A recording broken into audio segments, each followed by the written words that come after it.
Test, test, test. Well, hopefully we get it back. Everybody there? Let's see if this thing will start broadcasting. This is episode 48. There it is. Yeah. It took a while to get us back on the air again today, folks. As usual, we get all kinds of little technical glitches, and this is a result of, you know, just being so kind of understaffed, I suppose the word I'm looking for here. Seems like a little background noise, so let me turn that down a little bit. But we had some audio issues, and looks like we're back on the air with episode 48 of the Stratosphere Lounge. And I got to do something about those things in the background. Hang on a second. I think the purple in the background's throwing off our color balance. Give me 1 sec.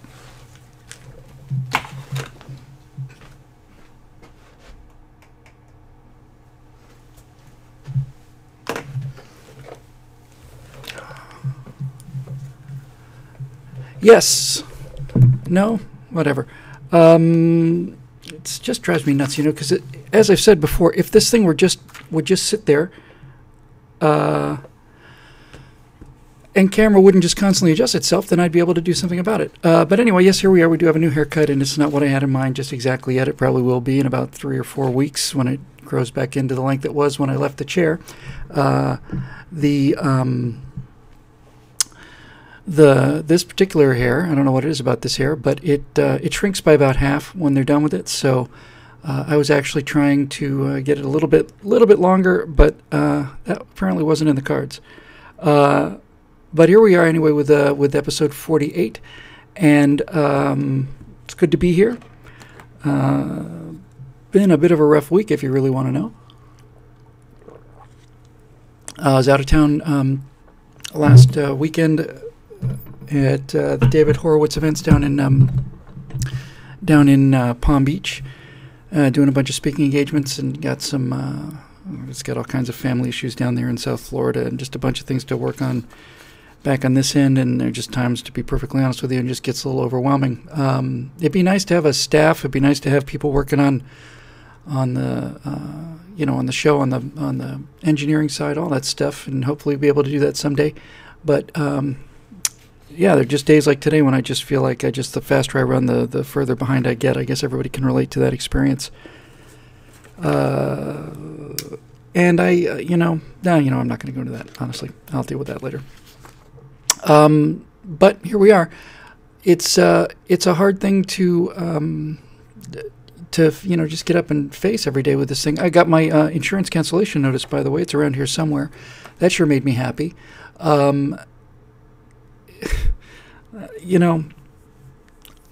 Honestly, I think what we're going to be seeing in this country is a collapse of one or the other, right? I mean, it's going to be one or the other. People are either going to see this Obamacare debacle, and they're going to realize that we were right all along, or they're going to just take it. And if they just take it after this, then there's nothing that we won't take, and that'll be the end of that. I don't know how it's playing out in Peoria. I get the feeling that this is the first time the American people have had a chance to see what this guy's really all about. Most of us, I'm sure, watching this show have a pretty good idea what he's all about. And I think the first time in the 5-year history of this presidency, the first time ever, the media wasn't able to get between President Obama and people's mailboxes. They weren't able to get in there and reduce the price on the cost of the insurance that they're going to have to pay. And they weren't able to get in there and prevent these insurance companies from canceling people's policies. So for the first time ever in this guy's presidency, as my friend Iowa Hawk tweeted immortally, what would this man's numbers look like, his approval numbers, if he hadn't been getting a 5-year tongue bath by the media? And I think they'd be in the teens at this point. But it's still shocking to watch. I actually think that what we're going to see with this thing is, I think now the chances are better than average. I think they're better than 50-50, that we will see an emotional death spiral not so much a political one, but an emotional one on the part of this president, because I think that this is the first time ever that this guy's ever really been in real trouble. And in his life, I don't think he's ever been in real trouble before in his life. And I think he's in real trouble now. And I don't think he knows how to handle it. And I don't think he has the skin for it. I don't think his skin is thick enough for it. I just don't think he's going to be able to handle it. And see, the reason it's a death spiral instead of just a dip is because he got there on this big smile and the confidence, and got there on the, hey, look at me. And now when people start booing him, if that's all you have is this false sense of worth, the sense of worth that's been waiting for, that his entire life has been predicated on people just going along with him and doing what he says, I just don't know if he's going to be able to handle it. He looked so bad out there at that press conference and so desperate. And people were kind of disappointed with him anyway, people who'd never been disappointed with him before. I mean, those people. And to see him out there looking so, weak and disheveled and just, I don't even know what the word for it is, but he didn't look good. He didn't look like the president, and I'm not sure how he's going to handle it. I'm not sure he's going to take rough waters. I get the feeling he's not going to take them well. And so when I talk about an emotional spiral, what that really means is he goes out there, he looks bad, people disapprove of him, his numbers tank, his confidence goes down. He goes to events and rallies and people boo. He gets desperate. Desperate's not attractive. And so his confidence drips lower, and then people see more of the guy we always knew was there. And then all of a sudden, what happens after that? What does he do when he starts going down into that kind of spiral? I mean, Bush battened down the hatches, but Bush had, character. He had actual personal strength and support, and had a wife that loved him. And I don't think Barack Obama has a wife that loves him. I think she's got. I don't think Michelle Obama is a person I'd want to be with in a foxhole or any other kind of tight enclosure, for that matter. That's not a person who strikes me as, baby, I love you regardless of what the people think. I think he's in desperate trouble, and it's possible.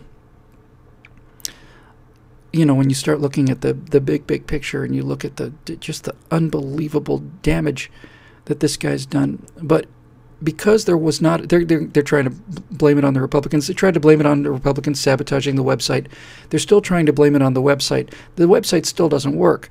They should be actually happy that the website doesn't work, because the reason people are bailing on this thing in droves is not because of when the website doesn't work.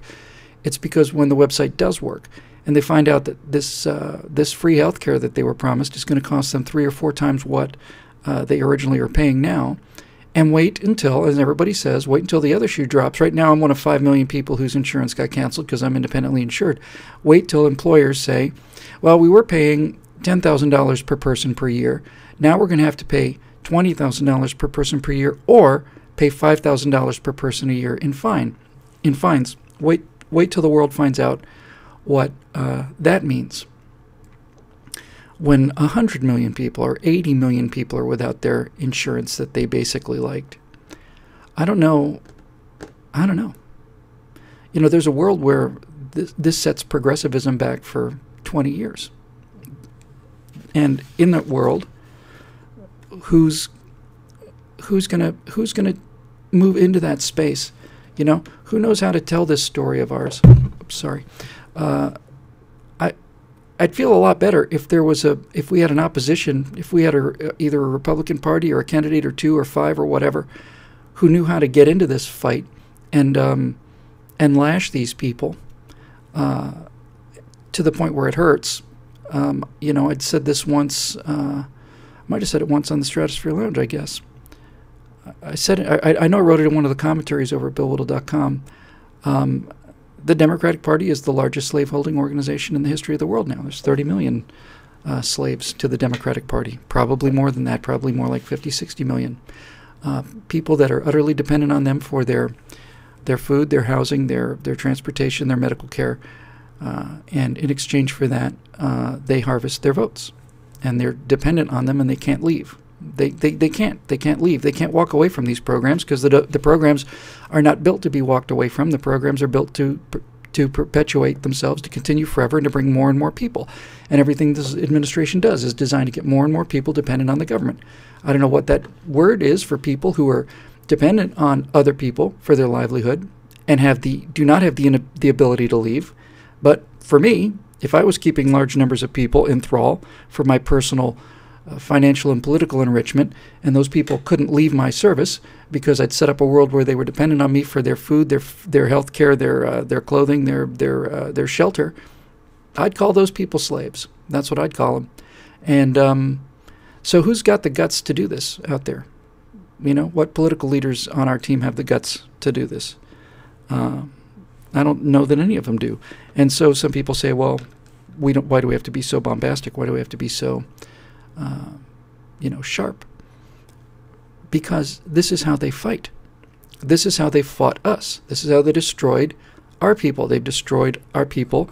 They destroyed Sarah Palin, who's an idiot who shoots wolves from airplanes.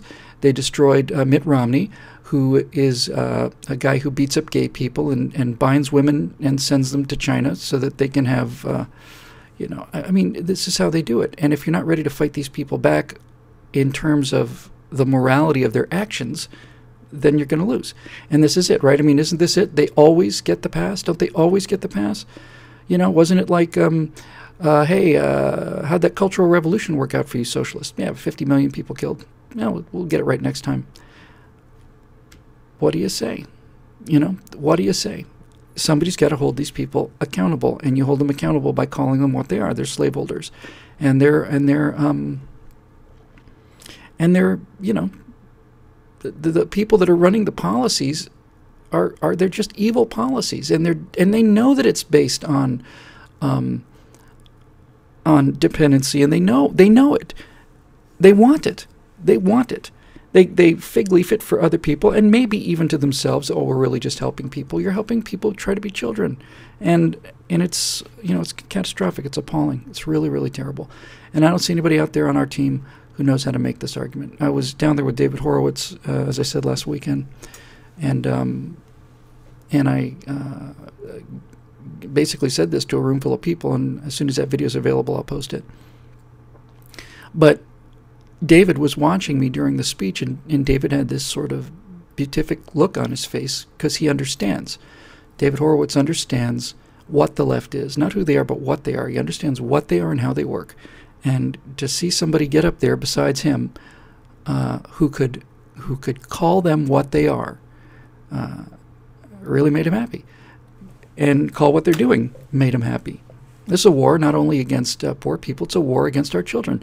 We're basically stealing their money and their kids' money for services today that they will never receive, that they will pay for. We're getting things that we don't pay for, and they're paying for things that they don't get. It's a war against young people, and if somebody had the guts to come out and say that, young people would understand it because they're still living in their parents' basements. And you make Barack Obama the source of the problem because he is the source of the problem, instead of it just making up policies or this or that. No. Who did this to you? Who did this to you? He did. He did it to you. He did it. He had the best of intentions. He did not have the best of intentions. He did not. His intention was to become elected president of the United States of America because he's an unbounded, unbridled, narcissistic egotist. And that's why he did it. That's why he lied about the health care. He knew about the health care. He lied about it. He knew about Benghazi, and he said it was blamed on a movie. He knew it wasn't true. He lied about it in public. He said that his attorney general was going to have the trial of Khalid Sheikh Mohammed moved to Manhattan, and when everybody went up in an uproar, he said, I didn't authorize this. Of course you didn't, Mr. President. Of course you didn't not only authorize or even know that your attorney general is going to try the 3 biggest inmates in Guantanamo Bay in downtown Manhattan. You had no idea. No, I didn't know. I didn't know any of this. Didn't know about the NSA scandal. Didn't know about the IRS scandal. Didn't know about anything. Didn't know about Fast and Furious. Didn't know about anything. Liar. Of course you knew. Of course you knew. And the problem for them now is that there's enough cases of this. If somebody on our team was just smart enough to string them together, somebody other than me, somebody who had some, some pull, if somebody would string them together and say, you here, look, this is the situation. He's either incompetent, really like borderline mentally incompetent, or he's lying. He's either an idiot or he's lying. Neither case should he be president of the United States, right? He didn't know. He didn't know about all these things. He didn't know. It's his job to know. You're running the company. What happens if the president of the company doesn't know? We're putting poison in our baby food. Really? Yeah. How many kids have we killed? 30,000 maybe? Oh, I didn't know that. Well, anyway, moving on. What's the spread on the Bulls game? You know, he lies. He lies. He lies all the time. He's one of these people that lies so often and so naturally that I don't think he even understands he lies. And by the way, let me just say this. There's another one. It's a little thing, but it's telling. It's so telling. And this is this issue of, for, what was it, 17 years, his bio on the back of the 2 books that had been published, first of which I do not believe he wrote. I actually took a pretty good look at an analysis on Dreams of My Father, and I'm fairly sure that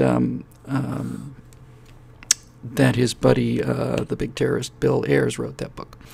But anyway, let's just say that Barack Obama wrote it. For 17 years, any author, forget this particular author, but any author for 17 years has a biography on the back of his book that he didn't read. Because for 17 years, the biography on the back of Barack Obama's books, and we have the proof of this, we have the actual books in libraries for lengths of time, said that he was born in Kenya. Does that mean it's proof he was born in Kenya? No. I don't think he was born in Kenya. I don't think he was. But what it does mean without a shadow of a doubt is it means he wanted people to think that he was born in Kenya, because you cannot convince me that there is an author on the face of the earth, not one, who hasn't read his own bio on the back of his book. And you can't make me believe for a second the official explanation of this, which was that some junior level, some intern at a publishing company decided to change it to born in Kenya. It was a mix-up. It was some kind of mistake. Barack Obama was born in Hawaii. I'm typing this out as the intern for this publishing house. Barack Obama was born in Hawaii. You know what? I don't think... let me just strike out born in Hawaii and make that born in Kenya. And let's not tell the author that I made the change because, I don't know. It just seems like a good marketing tool to me.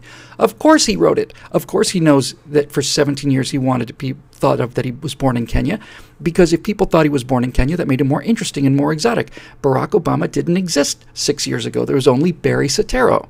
That's what he called himself up until about 6-7 years ago when he started to run for office. He was Barry Soetoro. He was a no account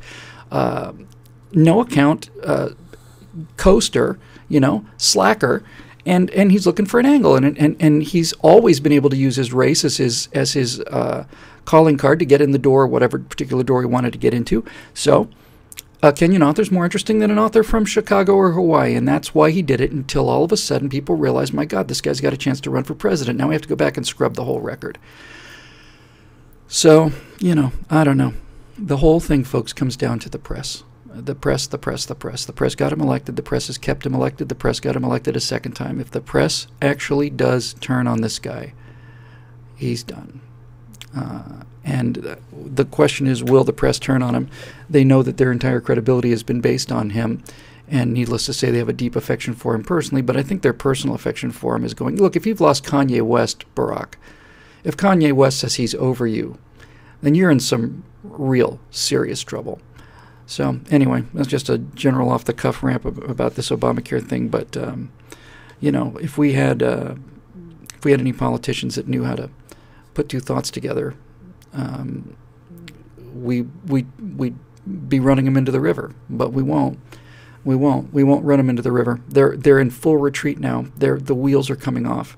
they're scattered, they're disorganized. They used to be a fighting force, and now they're just a mob, and they're a mob running away from us as fast as we can, and we don't have any cavalry that we can send after them. We could bag the whole lot of them. We could get them to surrender en masse, end the war right now. We could finish them, but we won't. We won't, because we don't have the guts, we don't have the mental clarity, and especially we don't have the moral clarity to go after these people the way we should. So that's that.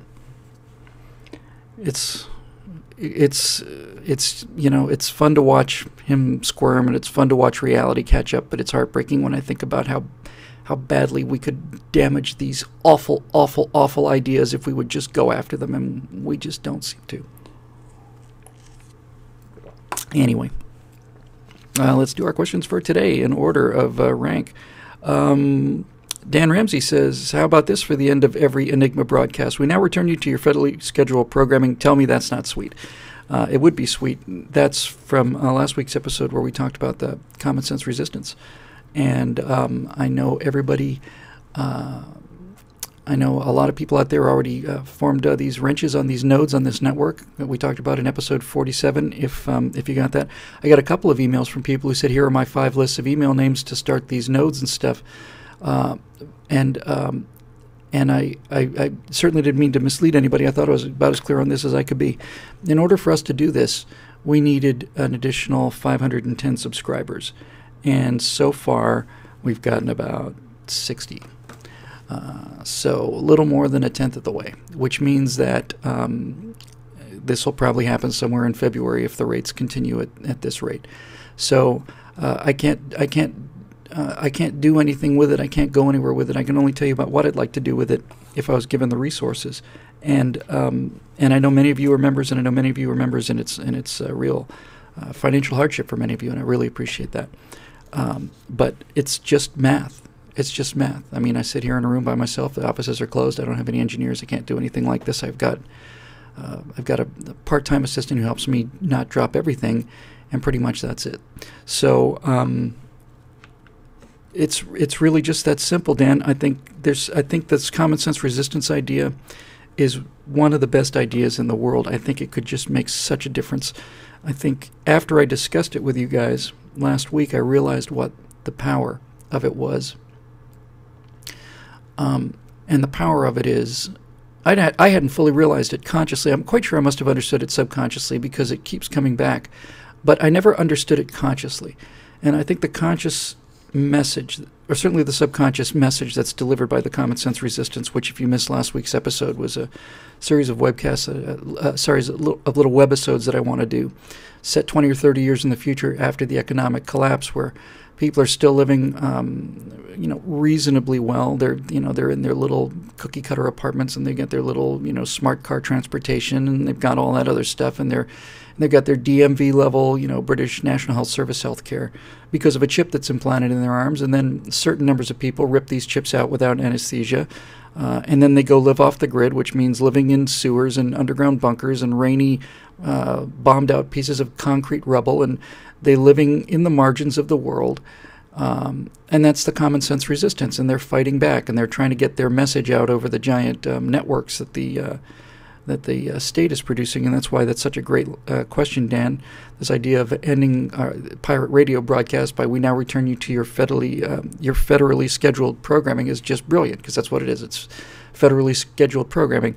Certainly we have federally scheduled news, right? We have the federally scheduled CNN news service on every day, and then the federally backed CBS, ABC, NBC Evening News, which toes the federal line, unless it's a Republican, of course, in which case anything the government does is wrong. I don't mind them criticizing Republicans. I've said this 100 times. I just want to be crystal clear about it. I'm not asking for special treatment for Republicans, and I'm not asking for the press to give Republicans a break when they do something wrong or impeachable.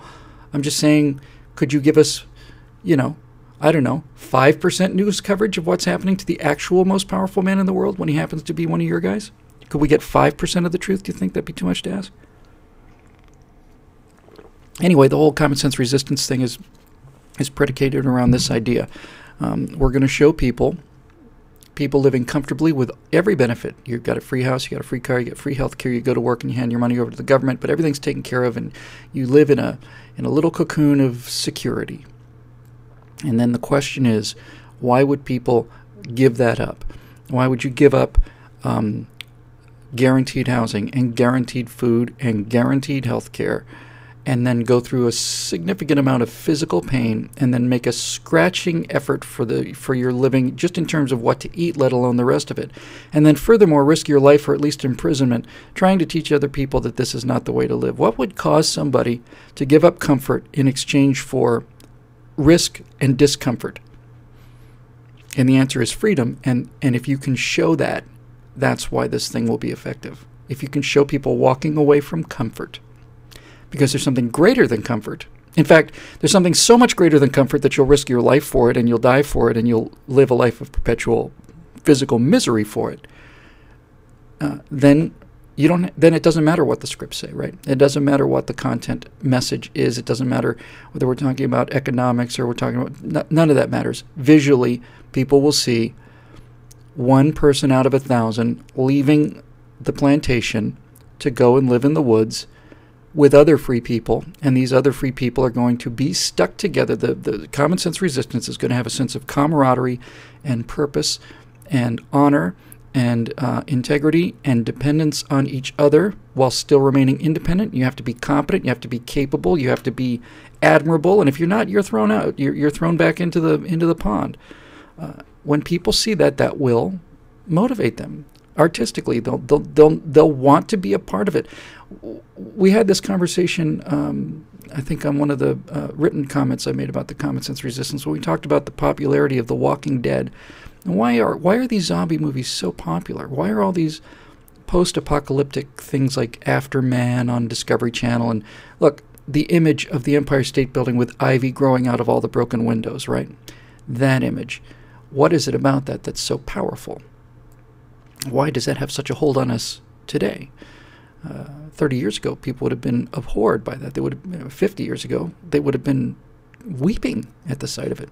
So why is this deserted post-apocalyptic world where there's only a few people left and everybody else is either dead or zombies or predators or something? Why is that so attractive today? And as I said, I wish I came up with this line. I want to say again, I've seen it attributed to me. I didn't write it. I saw it written on a graphic that was uncredited. I tried to find the person who said it. But the quote was, when the culture no longer provides adventure, then the only adventure is to destroy the culture. And what Walking Dead and all these apocalyptic, post-futuristic worlds represent is they represent adventure. The human spirit longs for adventure, especially young people. They long for adventure. Why are guys like me into the space program? Well, because in the 60s, there was no place to go. The only place to go that no one had ever been before was space. Why isn't space working today? Why is it not the kind of goad that it was before?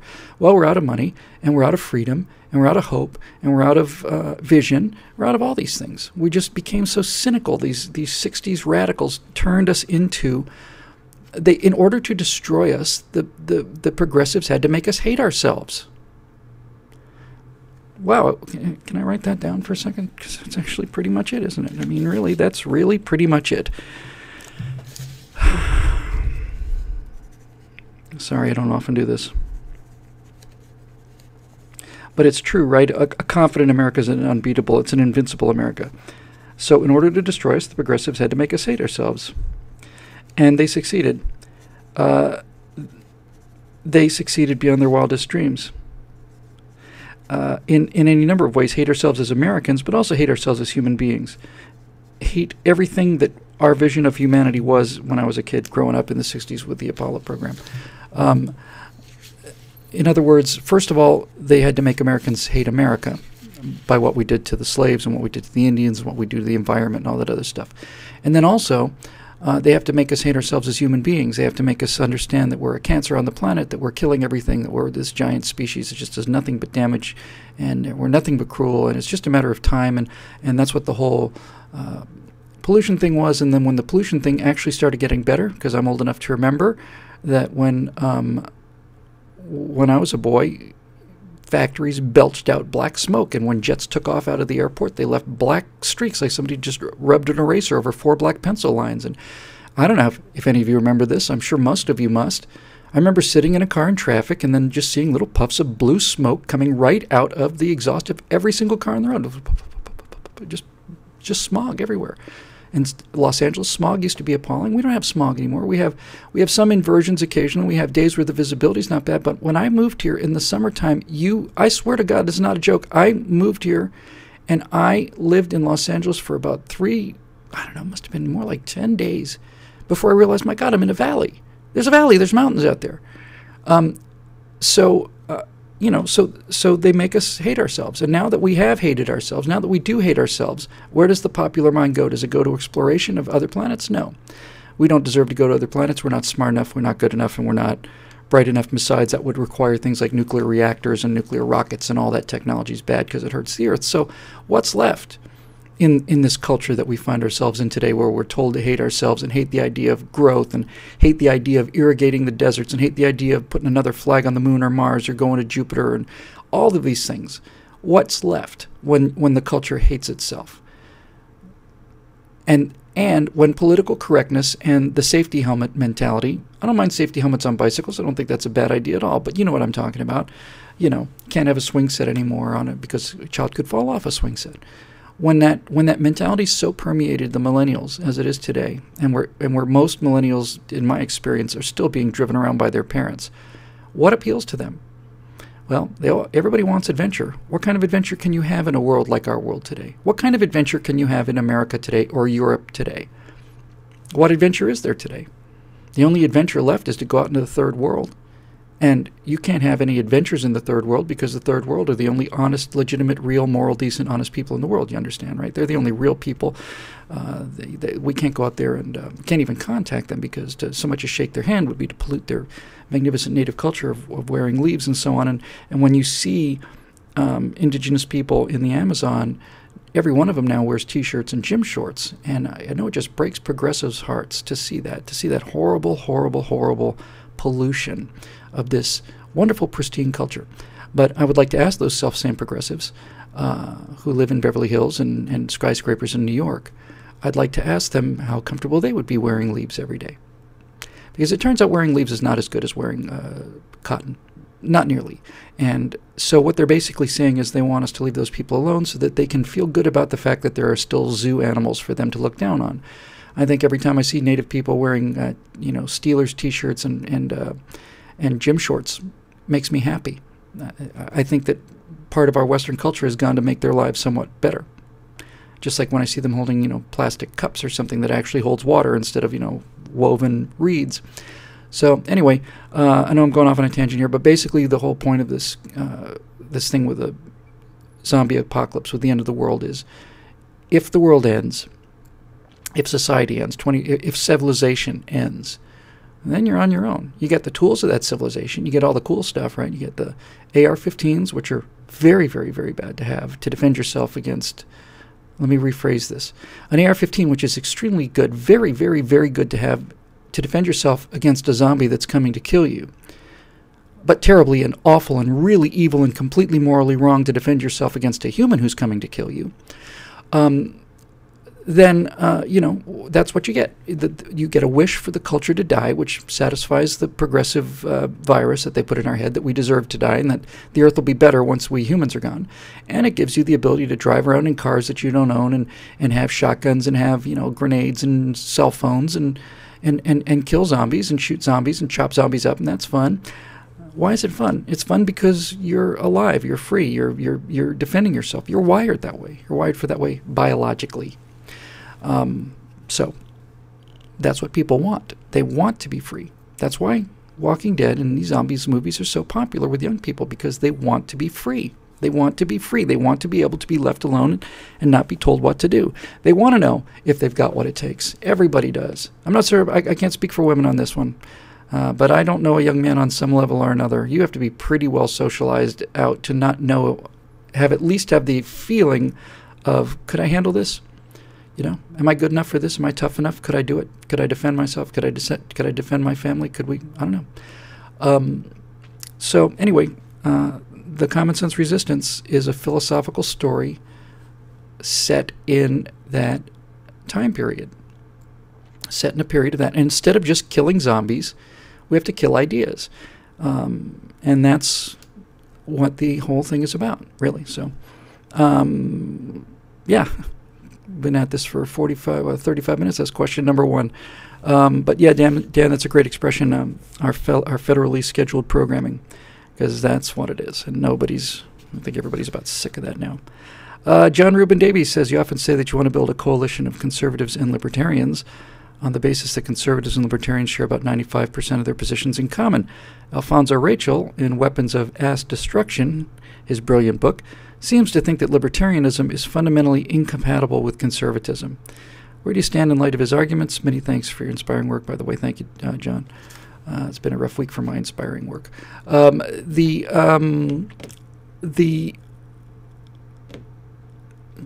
There is obviously, I think, fundamental divergence between conservatives and libertarians on many points. But the reason I don't think that this is much of an argument is because I think the points where we diverge are points that should not be a function of the government or of politics. The interests of Gator fans and Seminole fans diverge sharply. But that's not really much of an issue in terms of the laws of the state of Florida. The fundamental similarities of let me put this a different way. The fundamental political goals of conservatism and libertarianism are fundamentally in line. Both sides want a smaller government. That's really it. And everything else is gravy. Everything else is trivial. Both conservatives and libertarians want a much smaller government. Both of us want to be more or less left alone, at least left alone by the government. Most of us think that the government is evil, incompetent, inefficient, stupid, bumbling, and dull. That they can't put a website together. It took them longer to fight World War II than it did to get this website together, and it's a complete catastrophe. Something simple like this, and people say, "Oh, that's just a technical glitch with the website." It's not a technical glitch. It's the entire theory, folks. It's the entire theory. Once again, do we have nobody on our team who could put two thoughts together? Really? Can't somebody on our side come out and say, no, it's not that the website was badly handled. It's that the government badly handled something as simple as a website, and you're asking them now to handle your daughter's kidney transplant. If they can't do a website with the very best and brightest people and $600 million, then what makes you think they can handle the whole healthcare system? It's not just a glitch. It's the whole theory. Who's saying that? Nobody. Nobody. Nobody's saying that. So, what we want is we want the government out of this nonsense, and as much out of this nonsense as possible. And everything else is really trivial. I think really what we're saying is that the fundamental agreements are huge and the fundamental differences are somewhat small. And I don't really know what Zoe's case against the fundamental differences are. There are some fundamental differences.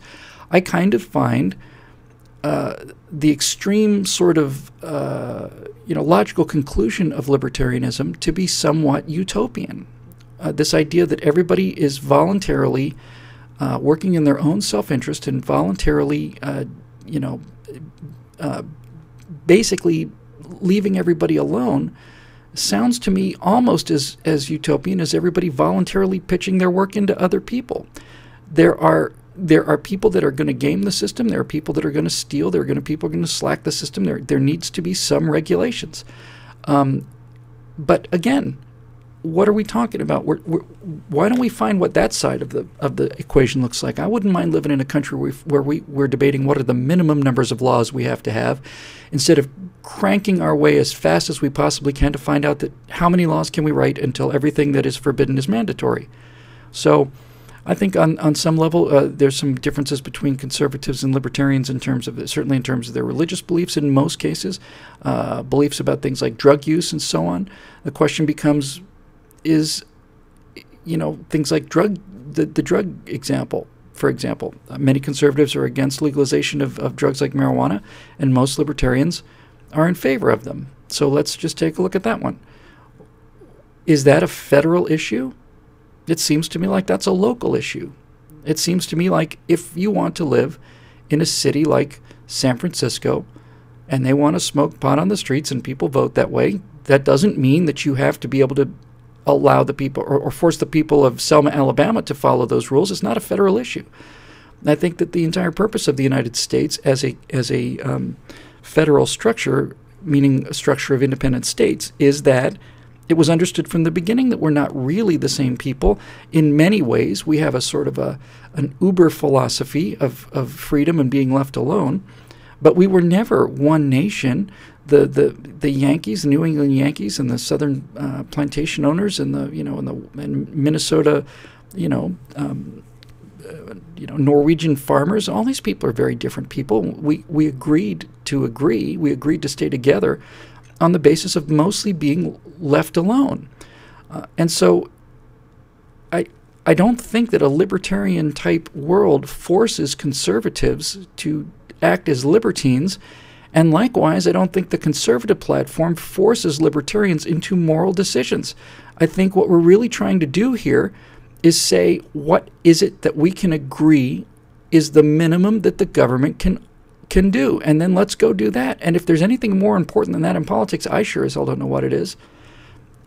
That's what we're trying to do. Get the federal government especially out of our lives, get the state government as much out of our lives as I can, move everything that can be moved down to the local level, move it down to the local level. And therefore, if you don't like it, you can move.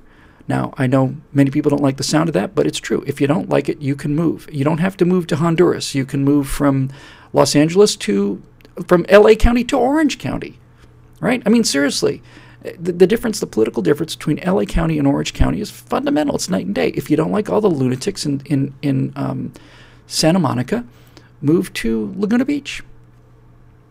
You can actually do this. So anyway, I don't see that. Actually, one of the things we'd like to do down the stream, we get the resources eventually, I hope. I really do want to do this Man Cave show where we just sit around and have a drink and bring an audience in, but set up a room that looked like a living room or a den or something, and just have, me and Jeremy and Andrew Clavin and Zoe and stuff just knocking around these things for an hour and really get down to brass tacks about it. And find out the difference, and bring in guys like Yaron Brook, and bring in guys who are real libertarian champions, and have their say in there, and then thrash it out. And I bet you anything that we could come to an agreement on almost all of the stuff, and on the stuff that we couldn't agree on, we could probably agree that the stuff we don't agree on probably shouldn't be in the government's hands in the first place. And I think that's the answer to that. Dave Olson got big marks for, should the USS Jack Murtha, currently under construction, be renamed to honor Chris Kyl or Tyrone Woods? Categorically, it should. I think Murtha was a disgrace. Murtha, those of you who may know, was a former Marine, was a representative. I guess he might have been a senator. I'm not sure. I think he was a representative. He was probably one of the most outspoken critics of the Iraq War, and he was basically criticizing the Marine Corps while we were having Marines fighting and dying in places like Fallujah and so on. And not just criticizing them in terms of their actions or their policies, basically saying they're dying in vain and all this other stuff. No, I don't think Jack Murtha should have a ship named after him, frankly. There's the number of heroes that we've produced in this country is large enough, and certainly in the Marine Corps is large enough for them to equip 400 complete navies, let alone ships, without having to go to Jack Murtha. So it's kind of a specific question, but it got the ratings, so yes, they should rename it, and we should do something about it. We should make a move on it. Everybody else does it, Our people get boycotted. Somebody makes enough noise, the next thing you know, they turn down. You've got a Christmas display, a little creche. Is it called creche? Little nativity display in the town square in some center town someplace, which has been there for 150 years, and somebody, some atheist or somebody else, let's say, or somebody who's just cranky, I don't know, just makes a fuss and writes some letters, and then the city hall backs down and they take it down. Or maybe they get the ACLU involved or something like that. And so one person or two people from the left making enough noise because they're such busybodies ruin everything for everybody. Don't we ever fight this back? If they took down your nativity display in a town square that has been there for 150 years, and one person complains about it long enough and loud enough so that they take it down, why don't the other 5,000 people in that small town get out there and complain and threaten the guys who's in office to put it back. Either you put it back or we're going to vote you out of office. Either you put it back or we're voting you out of office. Why don't we ever fight like this? We don't. We're just not those kind of people. We're just more polite than that. This is why we're so easy to defeat politically and why we're so resilient morally. We have principles. And you know, we don't like being troublemakers, and we don't like being blackmailers and stuff like this. But frankly, we ought to raise a stink about it, about them naming that ship after him. Ought to just raise a stink about it and make it nasty enough and enough negative publicity so somebody does something about it. That's what Truth Revolt is doing, by the way. I've got 3 friends. Jeremy's working on that. Ben Shapiro's working on that, and David Horowitz is behind Truth Revolt, and they got Alec Baldwin's scalp. Not to go too far off on this, but when Baldwin made those latest anti-gay remarks, you know, they quickly pulled it down. It looked like it was going to be a tempest in a teacup, and like everything else, the news wouldn't pick it up, needless to say, although God knows if that had been, you know, Ted Cruz who'd said something like that, Ted Cruz would never be able to walk outdoors again. But Baldwin's been doing this kind of thing forever, and he had a show on NBC that apparently was seen by literally hundreds of people. And so basically, the guys at Truth Revolt put their little army together, and they basically started tweeting and texting and started asking people, like the giant gay activist who's big into bullying, and said, "Is it all right if somebody like this says somebody says something?" And he said, "Well, as long as he supports gay rights, he can say whatever he wants to." So there's your moral equivalence for you.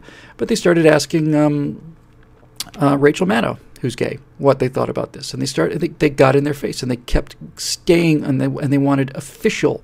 They wanted Anderson Cooper, who's I don't know if he's actually openly out, but certainly I think is pretty well known. They said, "What's your opinion on this?" And so all these people started getting out there, and Truth Revolt, which for once is on our team, and because David Horowitz is behind it, fights like demons. They got him fired, or suspended, which means fired because his show was terrible. He wasn't any good to work with. He's a rotten, horrible guy, and his numbers were bad. So NBC's probably thanking their lucky stars that this happened.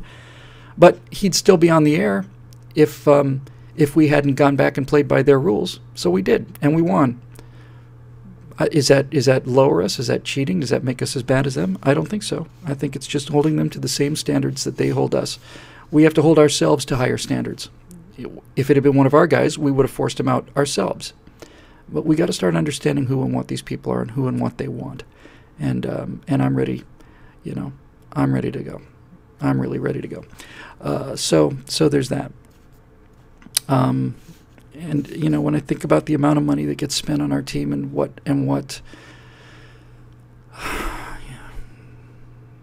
I don't know. It just gets really, really depressing sometimes, you know, thinking about how many resources get deployed on our team and get you absolutely nothing. And, you know, we're trying to, the Stratosphere Lounge usually gets seen by, I don't know, 3,000 people, and we need, you know, what was that, 5% of them, 10%, something like that, just to get a show off the air. It's on the air. It's frustrating. It really is. And sometimes it's really tough. So moving on. Joshua Tiemens says, "Is the CSR, common sense resistance, going to harness the power of retired people that you've alluded to in the past?" Well, I hope so. I certainly expect that one of the many little storylines that we'd be doing when we get to that place eventually is to, for the first time in modern memory in terms of the media, to reverence the experience of old people instead of to mock it.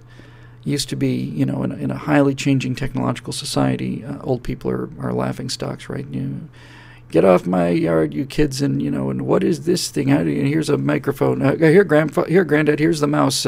Here's the mouse to how you use the computer. Oh, I see. Hello, computer. You know, and this kind of mocking of old people, and it's true they're not very facile with computers, because computers are in many ways non-intuitive. But in the common sense resistance storylines, the old people will be the only ones who remember. They're the only ones who remember how to do things. They remember how to build things. They remember when things were free. They remember when things were worked. When things worked. And so old people are going to be actively recruited by young people in the common sense resistance. It'd be nice to have a story. It's a great storyline that just coming to me based on this question. Joshua, thank you. So it's like, what happens if you got a guy who's living in his state, his state-sanctioned apartment with his food stamps and his public transportation and his public health care and all this other stuff. And this guy, let's say, was either maybe he was an economist, maybe he was an electrical guy, maybe he was a nuclear engineer. What if they went out to recruit the guy, not to kidnap him, but to recruit him? Would he be willing to leave? With a few years that he has left in his life, 5 years, 10 years left, he's got these disabilities and he needs this medication and he's worked his entire life and he's, certainly earned a little comfort. He can't go hopping and jumping around among bombed out rubble. And so what would cause a guy like that to give up all of that comfort and go join these kids? Well, freedom or the memory of it or the willingness to transmit it to the next generation. So, I think that's great. By the way, I forgot to do this completely. I can't believe I waited this long. Here you go. We got these, came in just today. So those are the blue teas, just arrived today. And it looks like everything will be here, including the mugs and the bumper stickers are the last things in. That looks like that stuff will be in on Tuesday. It'll ship Wednesday. So we got that. And then we also got the super awesome, this one's the black one, which is kind of a double X for, sorry. There we go.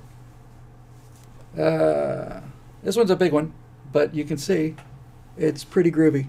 Really looks good, and in the flesh, the orange and the black and the thing really pops. So it's good to have those there. And as I said, I know a lot of you have been waiting, and thank you very much for your patience. We had to change them at the last minute, and I mean the last day, to reflect common sense resistance. So we're sorry about the delay, and hopefully they'll be well worth your wait. We'll have everything, I think, is shipping out next week.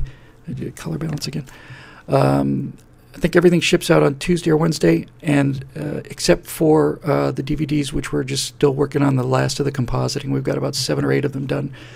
We've got about 2 or 3 more to go. And then as soon as that's done, we'll follow up the DVD in a different mail. But yeah, the second Your Government thing is great, and that'll be released on Friday morning to the general population. It's been up for about 12 hours now, something like that, for members over there. So anyway, yeah, retired people are going to be a big part of it, and it'd be nice to give them the credit that they deserve. Give them the props that they deserve. Let's see. I've written right over. I think it's Whiter Almeida. Sorry if I didn't get the first name. I just overwrote it there. Says, "Hey Bill, I was able to see my first rocket launch last night from." Oh, it's Welter. Excuse me, Welter. I'm sorry. Welter Almeida says, "Hey, Bill, I was able to see my first rocket launch last night from a lot of miles away." Again, I wrote over it, but it was still awesome. It was the Minotaur 1 rocket carrying 29 satellites. Hope to actually go to Wallops Island to see the Antares launch in December, but we'll see. So here's my question. I heard the world's largest rocket, the Falcon Heavy, is being launched in California. Will you go to the launch? And then he also says, oh, and the Almeida household finally got membership. Woohoo. I've been waiting to do that for a while, Walter. Thank you very, very much. It means the world to me. It really does. The Falcon Heavy, I didn't know was launching from California. I thought it was probably going to launch from Vandenberg, but I'm sorry. I thought it was Kennedy Space Center, but it might be launching from California. I will try to make a point to see it. It is one of the few things out there that are reassuring to me. That this is going to be the largest heavy lift rocket in the world. The new Delta rocket is a powerful rocket, the 3-part Delta, but the Falcon Heavy will be the most powerful rocket in the world and the second most powerful rocket in history after the Saturn V, and that's very impressive. I think it lofts about 730,000 pounds, and I think the Saturn V was almost a million dead weight off the ground. It's certainly not what it lifts into orbit. I forget what the numbers are, but I want to say that the Falcon Heavy is about 70-80% of what the Saturn V was. Just the fact that we're building stuff like that is important to me, because what are you going to put on it? That's a lot of lift. Heavy lift is important if you've got something to build. If you don't have something to build, then heavy lift is not important. It's expensive and there's not much use for it. But Elon gets some flack, I know, over at SpaceX for taking government subsidies. And I got to tell you, if I was in the space business and the government offered me subsidies, I'd probably take them too. There is an incredible argument to be made for how awful subsidies are, how genuinely anti-competitive, how the subsidies ruin just about everything. But the sense I get from Elon Musk is that he didn't start this company to get subsidies, and certainly the big contractors live on government subsidies. They're beholden to them. I think Elon is basically looking, I genuinely believe this. I think Elon is looking at his SpaceX company as essentially as a as a story in 3 acts. Act 1, this is a guess, it's just a raw guess, but this is what it looks like to me. Act 1 for SpaceX is, we're going to use my money, meaning Elon's money, private money, to show, number one, that we can do it. So you do the Falcon 1, the small one. That in itself is quite an achievement. You put a small rocket into orbit. Then we're going to do a bigger rocket, which we'll put into orbit. And when that rocket is working, it worked very well, very quickly, given the historical time and the amount of failures you'd normally encounter. So once he had something that was not only just not vaporware, but actually real and flying, and with enough power to actually serve a purpose, then NASA, having abandoned the space shuttle, said, okay, I'll tell you what, we'll give you this amount of money to fly this many missions to the space shuttle. Now, if I'm Elon Musk, I'm looking at this and saying this is a client. The client does have a lot of very restrictive aspects that cut down on a lot of the cool stuff that we want to do and add things that we don't want to have, but it's a regular client. It's a national need. It gets us to the space station. It raises our prestige, and basically it helps pay us to establish our credibility as an honest-to-God, real contender. And I don't know if he'd have the volume to do it otherwise. He's not the only guy in the launch business. So I think that this subsidy stage is Act 2 for him, and I think he's going to use those subsidies to mature his hardware and to mature his overall level of technical competence, do things like develop the Falcon Heavy. And then I genuinely do think he will get to the place where once he's got enough track record and enough hardware and all of this stuff developed, I genuinely believe he's going to give up the subsidy business and basically just do as much of this as pure profit as he can, because subsidies destroy competition, and subsidies lower quality, and subsidies increase price everywhere you go. The reason that this is not quite the same as the complete free market is there's not a whole lot of competitors out there right now. There are some. I do not buy the argument that you have to have subsidies in order to do it in the first place. They made that argument about the Transcontinental Railroad and the Intercontinental Railroad, in the words of our president, who is the smartest man who ever lived. And so, I don't know. I know it bugs a lot of people on ideological grounds, but to me, if it's keeping the program going, it's keeping the program going. And I genuinely do believe he's going to put it away. Now, can you walk away from subsidies? I don't know.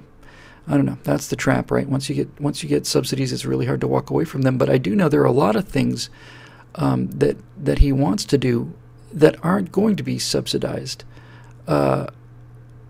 He wants to do things like this returnable rocket. He's got this grasshopper thing where the rocket booster flies down under its own power, lands on a pad. And that's awesome. I don't think NASA's interested in that. And NASA insists on an escape system, a crew escape system, which my friend Rand Simberg's taken a look at. And then you start asking yourself, if the escape system costs so much money and adds so much weight that the mission is hardly worth flying, and your safety rate is pretty good, then is it worth it? Well, it's worth it if it's just to save one life. I don't buy that argument. Astronauts are volunteers. You can make 747 significantly safer in a number of ways by doubling or tripling the weight and making it essentially carry as much as the Cessna 172. But comes a point where, is it safe enough to fly routinely? Yes. Then now let's maximize its efficiency to do its job. That's why we're flying it in the first place. So I don't know. That's just guess on my part, but I do know there's a lot of things that he wants to do that I don't think the government really is interested in, and I like to think, maybe it's just wishful thinking, that he has a plan to use these subsidies as a means to get his company to a place where he can actually be a real contender. And I actually kind of look at it that way. And somebody here, CP Tomes says, NASA buys a product. Why is that a subsidy? I don't know the exact relationship of that, but I mean, that's right. If the government is just buying a certain number of launches from them, it's just a customer. It's a customer. You know, I don't know whether they're actually subsidizing things. My sense of it is they're putting money into the company, and in exchange for that, they're buying a certain number of launches. That's a business transaction, as far as I can tell. Anyway, to answer your question, Walter, I'm not sure I'll be there for the launch, but I can highly recommend it to you. I saw several space shuttle launches, including several night launches, especially when I was in Gainesville. You could just step outside and watch it go off like a Roman candle in the distance, 100 miles away or so. But I did see a Saturn V launch. I saw Apollo 13 actually launch. And man, oh man, that's something to tell your kids about, huh? Yeah, I saw Apollo 13. I saw Saturn V launch, and it's just, you know, it's so far away, and it's so tiny. It's just this little white, you know, about the size of a golf tee, I would say, at arm's length. Yeah, it's about right. About smaller than a golf tee at arm's length. It was, yeah, somewhere in that general vicinity. And then, you know, it just, all of a sudden you just see this thing light up. The Saturn V didn't produce an awful lot of smoke. It produced steam at launch because they inject a lot of water to suppress the sound. There's a lot of steam coming off the pad once it actually ignites, but the Saturn V burned really clean. There was no smoke trail like on the space shuttles. And so you see this white needle just lifting up, and there's like this bright orange flame at noon in Florida as the bottom of the rocket is really bright and shockingly bright, and it just starts going up, and you're thinking, man, look at that. And it doesn't even dawn on you that it hasn't made any noise yet because your mouth is wide open, your jaw's on the floor. And then all of a sudden, just this, and then the sound of somebody like ripping heavy canvas, you know, just this, you feel it, you just felt it in your chest cavity, just this kind of awe-inspiring.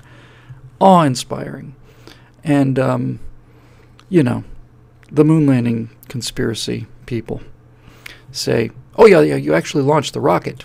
It just didn't go to the moon. Oh, really? Okay. We just put it into orbit, but going to the moon is wacky. It's out of the question. I just watched something 365 feet tall, weighing 1 million pounds. I just watched and saw this giant, enormous, massive object just leap vertically into the air and disappear over the horizon with 3 men aboard. And that's possible by going to the moon. No way. We just can't possibly have the technology to do that. Okay. Anyway, moving on. Bomar Punk says, you described the vector of the new website and videos as a shift from preaching to the choir to reaching and convincing your opponents. Any feedback on how's that going so far? Not really, because we haven't done any of it yet. When I was at the Horowitz thing, as I say, I'll try and put that online as soon as I get the video link. I basically said what we need to be doing, folks, is we have to understand that the principles that we have remain exactly the same, that our principles do not change. We do not modify our principles or our morality for anybody, because in order to get that vote, we're no longer what we claim to be. So with that said, the message is the medicine, and the messenger, let me rephrase that. The principle is the medicine, and the message is the hypodermic that gets it under the skin. So we should have a set of principles that we understand very clearly, first among which is that government does things worse than private enterprise, And so what we have to understand is that those principles have to be packaged in different ways in order to reach different audiences. You go to a why do we even call them chick flicks? Why do we have chick flicks and sci-fi flicks and urban flicks? You know, the urban market and all these other things, all these other quadrants, date movies. You know, why don't we just call them movies? Why don't we just call them movies? Well, we don't call them movies because they're spun in such a way, they're constructed in such a way as to appeal to the sensibilities of a certain audience. An urban movie has a certain vibe. It's got a certain language. It's got a certain look, certain feel. Jokes are in jokes. Likewise, chick flicks, movies that are designed especially for a female audience tend to be a lot more sentimental, a lot more personal interconnections than action movies for teenage boys. So if we understand that you can't sell The Notebook to 15-year-old boys, and you can't sell, generally speaking, Star Trek to other audiences, why do we have such a hard time understanding that we can't do this politically? Why can't we just understand that these principles are principles, and now we have to put them in a form that's, that's palatable to the particular audience we're trying to reach? If you change the message, if you change the principles to suit the audience, then you're a snake oil salesman. Then you're just you're just peddling the sale for the profit. But if your principles remain the same, you kind of have to modify the principles so that the people who are getting the message most appreciate the message. And what I'm trying to do here in this little shop of ours is I'm trying to accomplish that. I'm trying with the virtual presidency to make product for conservatives, to show conservatives, people who are already conservatives, what it would look like if they had a president that represented their values. And that's not a conversion tool. Right now, that's more important than a conversion tool because, frankly, if our team had come out in the last two elections, we would have whipped this guy both times. We didn't show up, didn't vote, because no one's expressing our principles clearly. No one's expressing our principles, and just about everybody is backtracking on our principles. So we lost. So the virtual presidency videos are not designed to convert other people, and neither are firewalls. But the common sense resistance absolutely is. The common sense resistance is a virus. It's a virus that goes into the pop culture and appeals to people who never would have found our ideas appealing, and appeals to them in a way that they can get their hands on.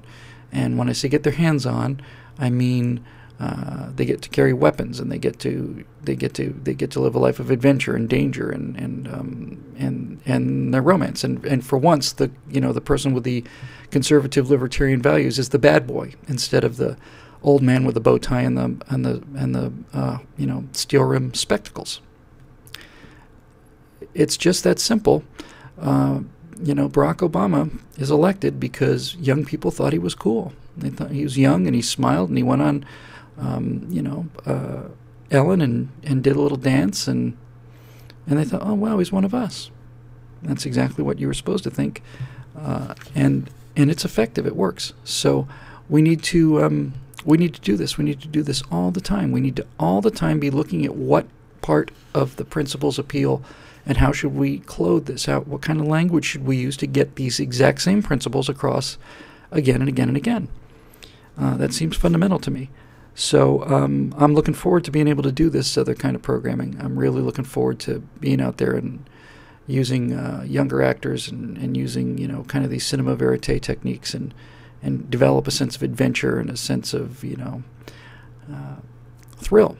Fire off some blanks and have some special effects and have these drones flying over in big old cities that are falling apart. I could shoot the thing in Detroit and save myself a ton of special effects money. So maybe I'll do that, but then again, who wants to go shoot in Detroit? Allo Conson says, by inflicting Obamacare on America, lefty voters behaved a lot like a badly trained dog that poops on the living room rug. Is it wise or even possible to train them not to do it again without first rubbing their noses in their own smelly pile? Well, that's certainly a colorful way of putting it. And I'm going to disagree with the premise here because of two things. First of all, the American people voted like a badly trained dog that poops on the living room rug because no one ever told them not to poop on the living room rug, and everything that they ever heard, at least that they believed, told them it's great to poop on the living room rug. Everything that the American people have been told through the media outlets and through their idols, their movie star idols and their pop idols and their recording idols and their comedy idols, everything that they read in the New York Times and everything everywhere told them, go poop in the middle of the living room rug. And when they did it and rewarded for it, then 4 years later said, go do it again. So it's hard for me to blame the American people for this. There, obviously, some percentage of the American people are aware of what this guy is. And look, I'll just say this frankly, okay? I have a lot more sympathy for people who voted for Obama because they didn't know any better. Because how would they know any better? They don't see anything else but all of this glorification of him. I actually feel better and more sympathy and towards people who voted for him because they didn't know the truth about him than the people that did know the truth about him and decided to sit these two elections out. That's the truth. Anyway, I think the problem is not that these people are pooping on the living room rug on purpose. They just didn't know any better. Now, I will say that a great many people who did vote for Barack Obama did so specifically for wealth redistribution purposes, and almost all of those people were people who wanted other people's wealth redistributed to them, and the small percentage of people who also voted for him at the top end of the economic scale realized that they had enough income to redistribute, and also they'd probably get a pass on one form or another because they had connections. So I'm not trying to completely excuse the people that voted for him, and I certainly don't, if you're voting for Barack Obama so that somebody can pay for your health care, then that's kind of reprehensible. I just think a significant number of the people that voted for Barack Obama didn't really think that it meant that somebody else was paying for their health care. I think they figured that the government was going to pay for their health care. I don't think most people know that the government's money comes from the individual taxpayers. I know certainly for a certain moral fact that many people don't know that. So there's your first part of the question. The part I actually really disagree with is this idea of rubbing their noses in it. Because what Obama is doing to the country is rubbing our noses in it. With the government shutdown, when he puts up barricades to prevent veterans from getting to an outdoor memorial that never had guards or park rangers or barricades in the first place, when he deploys $100,000 worth of barricades to keep people out of a monument that they could have walked through freely anyway at any time in order to make the American people feel the results of this shutdown, that's rubbing the American people's nose in it. That's rubbing their nose in it. It's making them feel pain rather than allowing them to feel pain. And this is a fundamental difference. So I don't think we rub people's noses in it.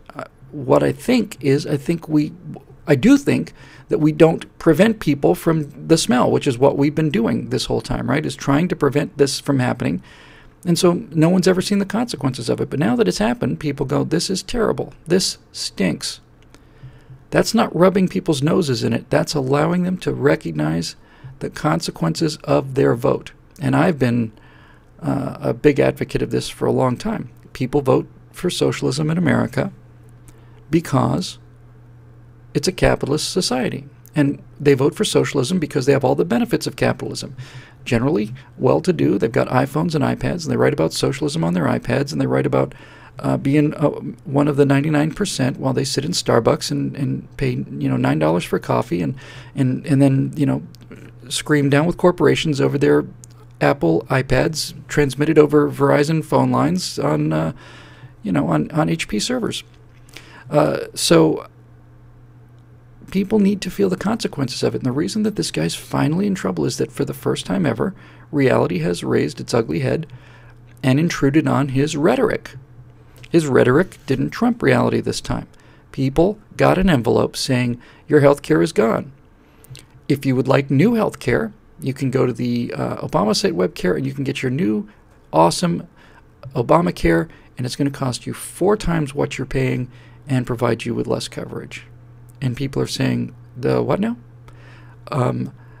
And that's turning a lot of people's heads. And of all the things I've heard about Obamacare, the one that really is the eye-opener. And look, this is a vile position to have started with. I'm not sympathetic to this person, but it is a sign of something happening. Some woman somewhere said, I was all for Obamacare until I realized that I had to pay for it.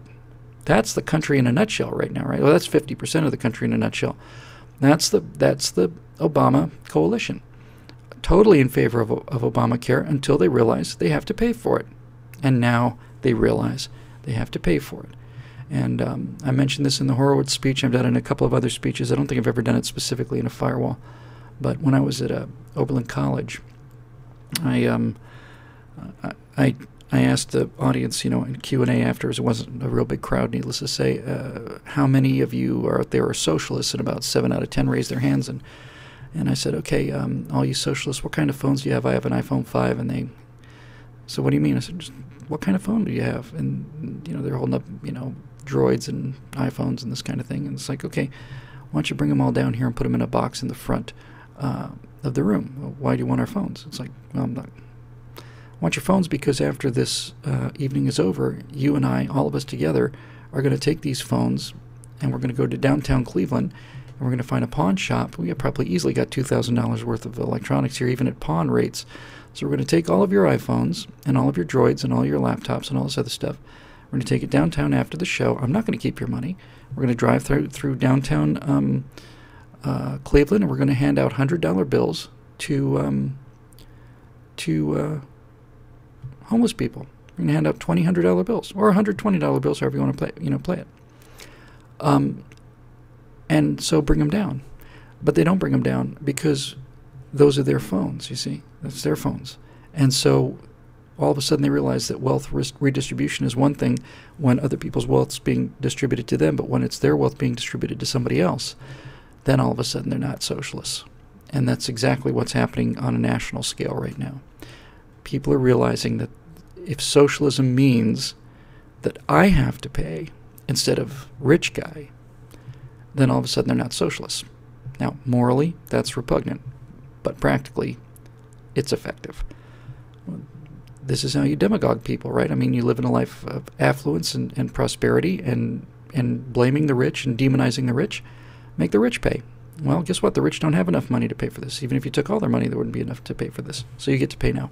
Now you get to pay another $500, $600, $700, $800 a month, so that master's degree holding Sandra Fluck, who probably makes $80,000 a year, at least minimum 90, something like that, can afford her $30 a month of birth control pills. Your rates are going to triple or quadruple, so that Sandra Fluck can have her birth control pills for free. For free. Any questions? Let's see. I think we'll do one more here.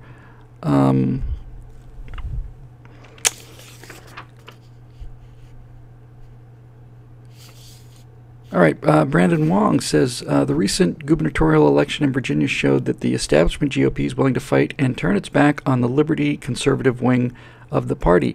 To what extent do you think this will affect next year's midterm elections? Oh, golly.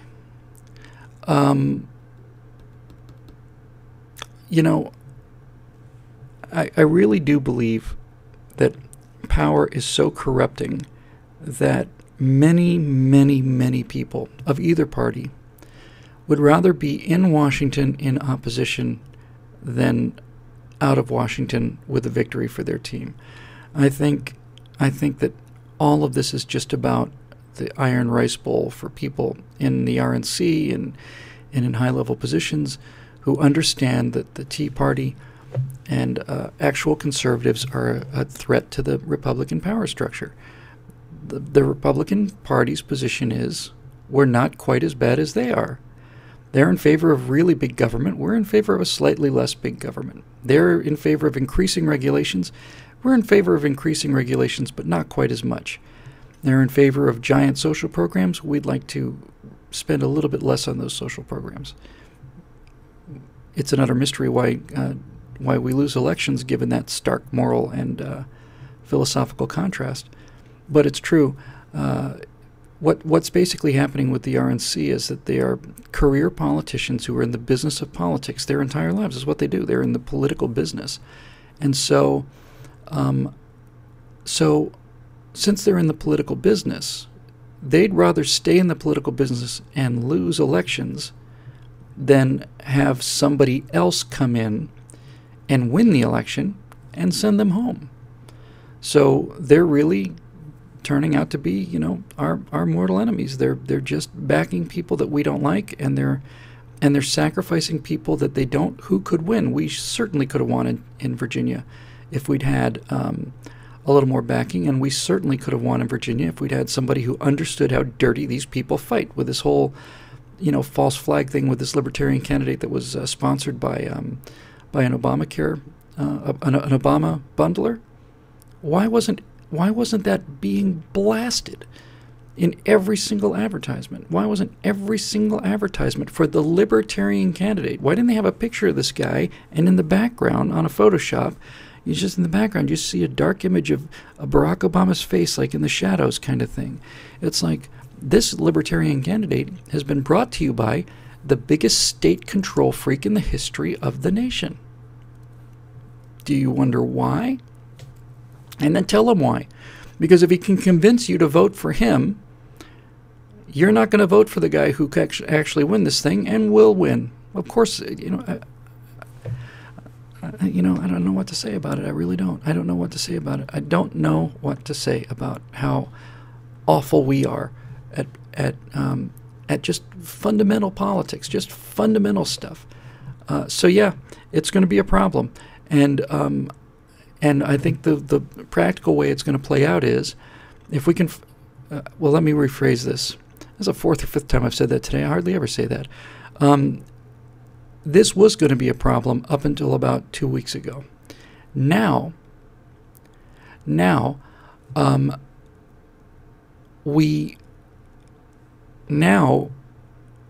this Obamacare meltdown, it may be something that looks like 2010, where we really, really have a chance to say, run against Obamacare and destroy these people. Destroy them. Get out there with candidates who said, career politicians have foisted this upon you, and not a single Republican voted for it. Not one. Not one. They rammed this down your throats, and now they've got it, and it's called Obamacare for the right reason, and we've been fighting for 5 years to stop it. But we couldn't. We couldn't stop it, and now it's here. But we can repeal it, and we can repeal it with filibuster-proof, a veto-proof majority in both houses, and we need your help to get you your old insurance policy back cheaper and better. And here's how we'll make it cheaper and better. And if we did this, I think we'd win in a nutshell. So up until about 3 weeks ago, when this Obamacare thing started melting down, I thought the rhinos had it locked, and we were just going to have to, you know, walk around in the wilderness for 10 years or 20 years or whatever, and, you know, whatever party, the Libertarian Party, Constitution, whatever, if the Republicans are just going to be Democrats, only slightly less so, I'm not interested. And by the way, I made a public pledge last time. I said, listen, I know a lot of you don't like Mitt Romney, and I understand a lot of you think that Romney is no better really than Obama, but he is better than Obama. We can't take another 4 years of Obama. So if you vote for Romney, I'm going to vote for Romney. Let's just pull together for one more time here and see if we can stop this catastrophe, and then we can hold his feet to the fire, and then we can move it back to the right. But Romney lost, and I said, I'm not going to do it 3 times. I'm not good. I will campaign against Chris Christie.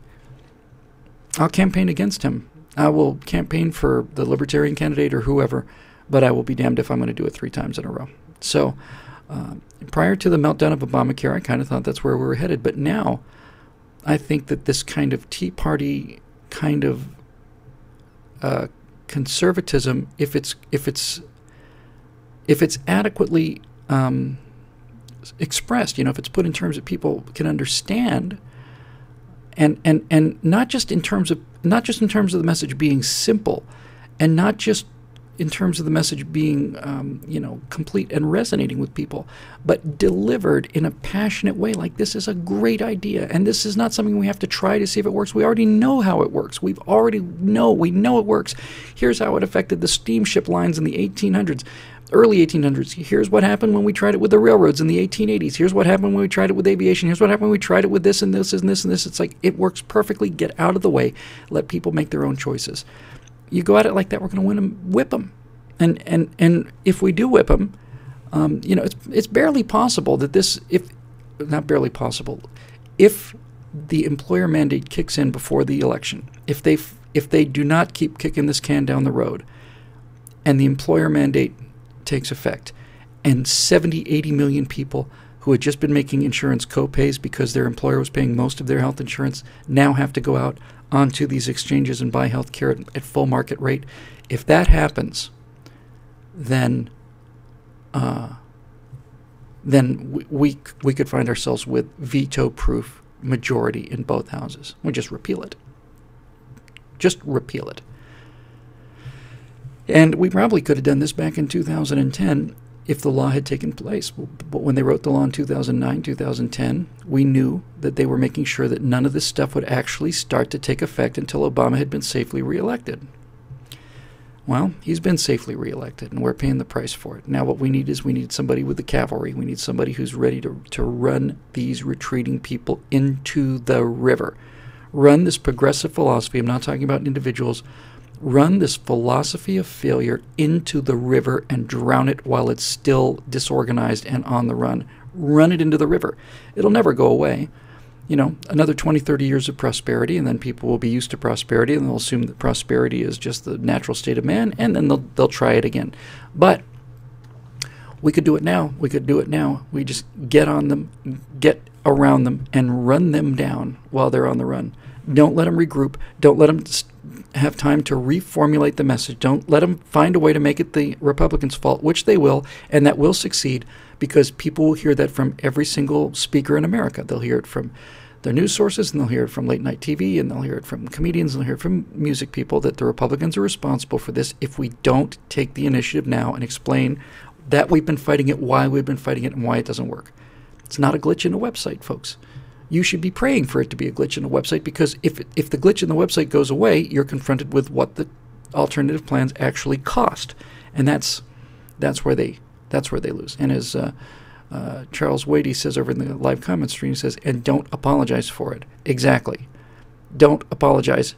Don't back down. If they call you a racist, you don't back down an inch. You don't look at your shoes. You don't shovel out of there. Somebody calls me a racist, I'll say, interesting term coming from a person whose entire philosophy is based on privileges and special treatment for people based on their skin color, and whose political affiliation holds 30 million black people in bondage. That's a remarkable charge to level against somebody like me, who's all about giving people the means to make their own decisions, function as individuals, live a life of dignity and decency on their own as free people, just like the other Republicans did when we liberated slaves the first time. How dare you? How dare you? So, anyway, I think that's it. Somebody better get out there with some alternatives pretty quick before they say that single payer is the only way to save this situation. There better be somebody on our team politically with a microphone who says that single payer is the website failure multiplied by the insurance failure forever. It's everything that doesn't work about the website, everything that doesn't work about the government, everything that doesn't work about pricing, everything that doesn't work about the free market, multiplied together, where every single person's life is tied up into it forever, and the only people that are going to get decent medical care are going to be the people who have political and union connections. That's what you're voting for. They'd listen to us on this one, I think. Anyway, that's it for 70. Yeah, that's about it. So, Stratosphere Lounge, episode 48. Thanks as always for joining us, and we'll get that healthcare virtual presidency thing up on Friday morning for the rest of you, and we'll see. It's pretty straightforward. It's pretty common sense. It talks about why a 2-penny aspirin costs $20 and how we can get it back. So hopefully you guys will like that when you get a chance to see it. If you remember now, you can go see it right now. All right, so that's it. So we'll see you next week. Thanks again for watching, and y'all take care of yourself. Bye-bye.